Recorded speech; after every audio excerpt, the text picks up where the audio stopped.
Hola, molt bones. Gravem aquest vídeo per a explicar-vos el tercer paquet d'ajudes que surt pel tema de la sequera.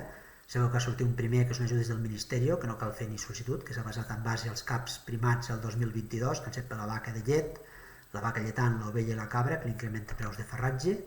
Després hem tingut una segona ajuda, que és del Departament d'Agricultura, que sí que ha hagut fer sol·licitud, que era per la gent de la fruita dolça, del canal d'Urgell, el Segarra-Garrigues i comunitats de regants també més petites que arreu de Catalunya que no tenien prou d'aigua per regar els seus fruiters, i l'agricultor que no tenia prou d'aigua podia decidir fer una verema en verd, una aclarida en verd, tirar aquesta fruita al terra per guardar aigua per altres parcel·les i poder salvar part de la collita de les altres finques. Llavors ara hi ha convocada una tercera ajuda que seria per agricultors de cereal de secà d'unes comarques concretes que són l'Alt Camp, l'Anoia, el Bages, el Baix Camp, el Berguedà, la Conca de Barberà, les Garrigues, la Noguera, el Segrià, l'Urgell, la Segarra, el Pallars Jussà, l'Alt Urgell i el Solsonès. Però que aquesta ajuda és molt important perquè està restringida a gent que tenia feta l'assegurança agrària i és de la campanya 2022, o sigui, per la collita de l'any anterior. Aquella gent que el 2022, quan va fer l'octubre, a la tardor del 21, va fer el seguro per la sequera, va vindre els mesos d'abril-maig, va haver sequera, no es va poder collir i van fer part del seguro i d'aquest part va sortir més d'un 30% de dany, ara aquests agricultors poden demanar aquesta ajuda.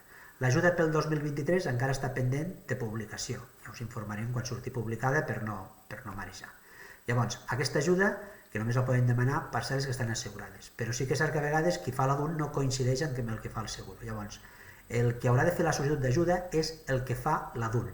Llavors, si el que fa l'adult és el mateix agricultor que és el que feia l'assegurança, aquest tindrà un mòdul de base de partida més alt. Aquest cobrarà l'ajuda, si tingués un 100% de dany, de 243 euros per hectàrea.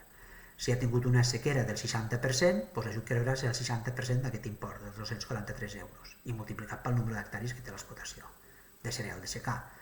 Si el que fa l'adult no és el que feia el seguro, sinó està assegurada la parcel·la, el recinte, amb una altra assegurança, d'un altre titular, en aquest cas el mòdul baixa a 121 euros per hectàrea. Per tant, si és una explotació que també tenia un 60% d'afectació, serà els 121 euros per 60% pel número d'hectàrees d'aquesta explotació o d'un.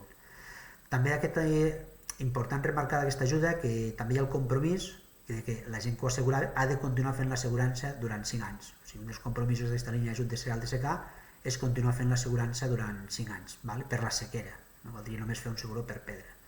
I fins aquí aquesta informació d'aquesta ajuda, i teniu més informació en l'enllaç del tràmit, sobretot important, s'acaba l'1 de setembre, i penseu en fer les sol·licituds, i si necessiteu ajuda poseu-vos en contacte amb les oficines de JARC. Vinga, gràcies.